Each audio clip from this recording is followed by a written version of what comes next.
What is going on, people? DJ's here with the third installment of the Climbing the Rating Ladder series. This time we're going higher up.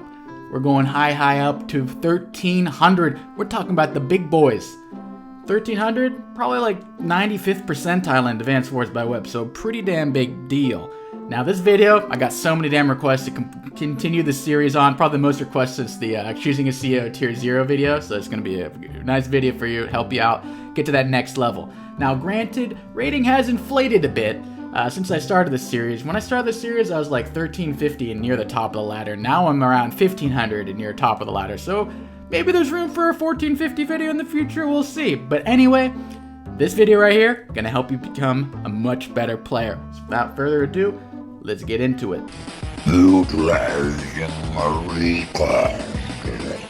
Recons have a bad reputation in Advance Wars in the lower level, not gonna lie.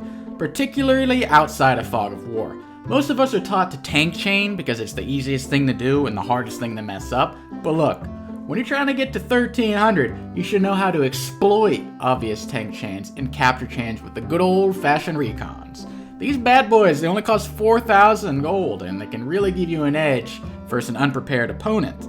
Now, the most commonly used of recons is particularly in the early game, particularly day 3 recons, and sometimes day 4 recons. These recons are meant to interrupt your opponent's capture game, and particularly capture chains, and they're most easily used on maps with a lot of one-cost movement tiles like roads, shoals, cities, you get the deal.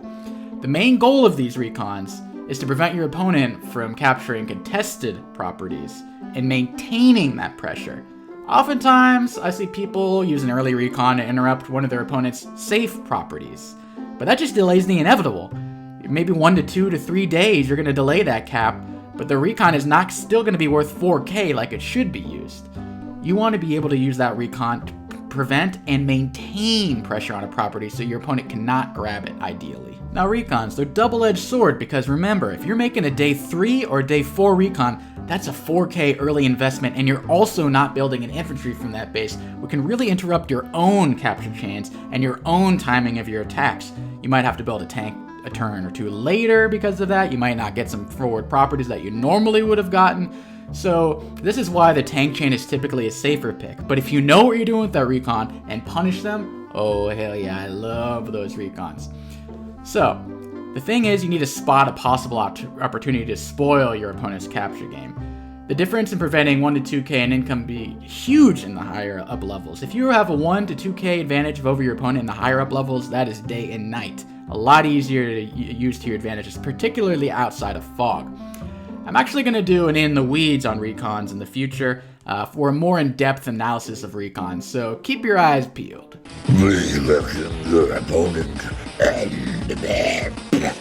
Alright, if you want to reach 1300, the gloves gotta come off, and you need to start preparing before the match even starts. At the very least, I recommend checking your opponent's user profile and checking what COs they typically use to predict a possible matchup you might face in the game. If they love picking Hawk, perhaps consider using Sasha. If they love picking Kindle, maybe consider picking Drake, something of that sort. Now, next up, you're going to also have to research the map itself. Take a peek at the analytics page of the map. What CO in your tier is picked the most often? Is there a CO that appears to be unanimous pick with over 60% usage? Find out why they are picked, and then how you can exploit the map using this knowledge. Pro tip, Kindle usually has a higher win rate than most COs on maps because lower level players often struggle to properly station the units to avoid punishment from cities. Now, use both of these tidbits to select your own CO and come up with a game plan before you start the match. I'm going to emphasize that before thing. How will your CO selection change your gameplay? If you choose Adder, will you spam mechs? Will you be using more battlecopters when you normally would? If you choose Sturm, will you make a day 3 recon or a day 4 recon? If you play Drake, will you go for a more stally game than you would have as a Kindle player? Don't forget to keep some flexibility in case your opponent blunders or things just don't go according to plan.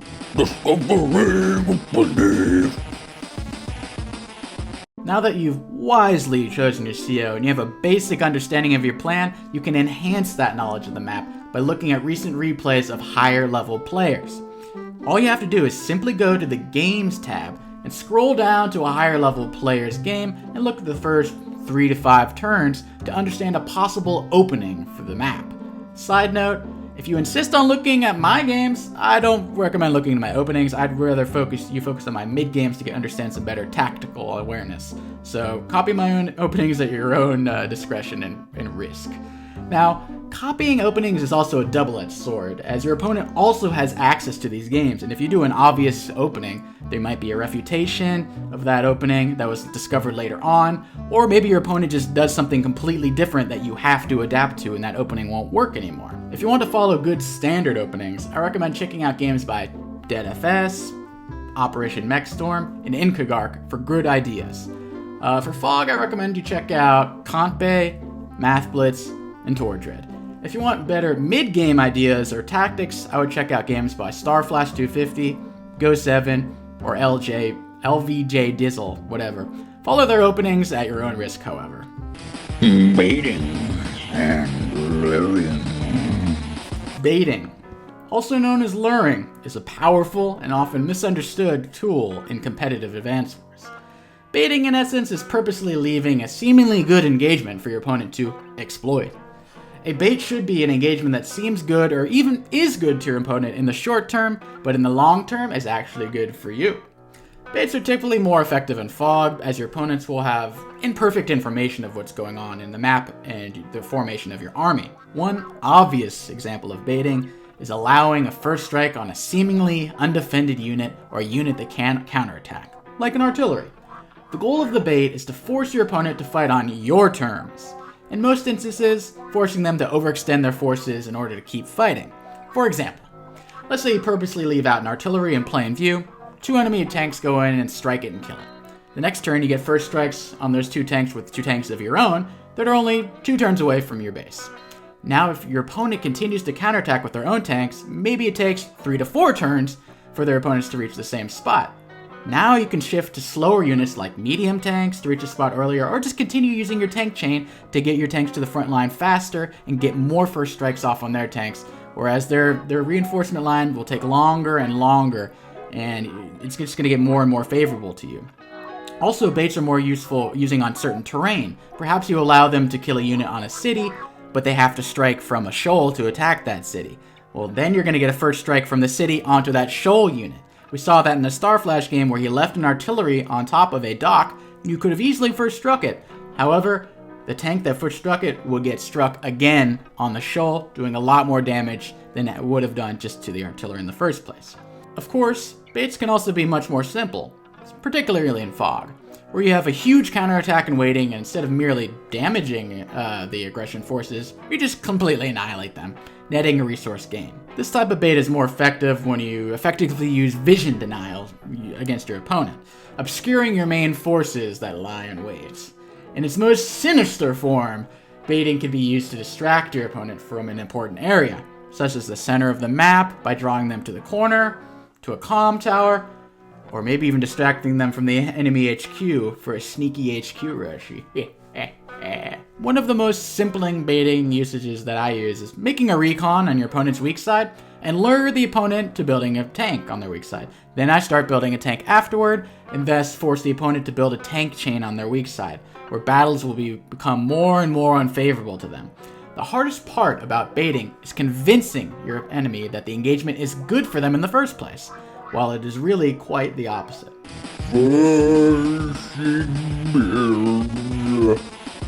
Okay, this one is my favorite tactic in all Advance Wars, because I like to dictate how the game goes. The more in control of the game you are, the better your chances are for winning, so try to force the opponent to fight on your terms. This tactic is more exclusively limited to standard matches because your opponent won't know your moves or unit composition until it might be too late most of the time. The 2 most obvious examples of forcing builds is building an early strong side recon, and then also building an anti-air before your opponent builds a battlecopter. As I just mentioned in baiting, building an early recon on your opponent's weak side and your strong side usually forces your opponent to build a tank with their weak side, and perhaps forces them to keep up a weak side tank chain, which the strong side player should ultimately be able to beat in the long term. The other example is building an anti-air before your opponent even builds their first air unit. Now, why would you build an anti-air before they even build an air unit? Because it discourages them from building an air unit in the first place. It's sort of like a psychological airport lock. Why would your opponent build a copter that costs 9k if you have already invested 8k in an anti-air? This is particularly viable on maps where copters are strong, like Scorpion Operation, Michigan Maneuver, something like that. Even if your opponent ends up building a copter anyway, having an extra day or two to set up your anti-air and effectively zone out the copter can be extremely useful. My favorite and most used forced build is definitely Deege's Medium Tank Prevention TM. The goal of this build is to force your opponent not to build a medium tank, which is typically on your strong side where you're spamming normal tanks. Now, how do you do this? My favorite way to deal with this and prevent a medium tank is to build a copter along with your strong side tanks. Now your opponent is forced to either build a medium tank to counter the tanks and get hit for free by the copter, or build an anti-air and that which would get bashed by the tanks. This is why air pressure can be so critical on some maps. Combining air and ground together can force builds from your opponent. Now theoretically, in a lot of games you might not have an airport to prevent the medium tanks, but there is other options to deal with this and still force them to not build a medium tank. My favorite personally is spamming artillery. If your opponent builds medium tanks, artillery the best answer typically for 6k, just 2 of them together 12k, less than a medium tank, it won't go anywhere near those artillery. You will punish it hard if it dare lays a finger on your tanks. You can see evidence of these tactics, by the way, in replay analysis of me versus Evocati and Toulouse versus Karaman. Me versus Evocati, he didn't build a medium tank the whole time because I kept up the copter spam, whereas Toulouse versus Okaraman, Toulouse used copters to basically overrun Okaraman and prevent him from building enough anti-air. He had neo tanks, he had mega tanks, he had everything, but he did not have enough anti-air because he only had one base to produce from. Well, those are some tips to help you reach the coveted 1300 level in Advance Wars by Web. Now, these are brief overviews, so there's caveats to them. So I recommend you experiment with these tactics on your own, or at least watch an expert to gain a better understanding on how to fully utilize them. Like I said earlier, I will be creating a more detailed breakdown on recon abuse, so stay tuned for that video as well. As always, people, hope you have a great day, and I'll see you guys next time. Peace.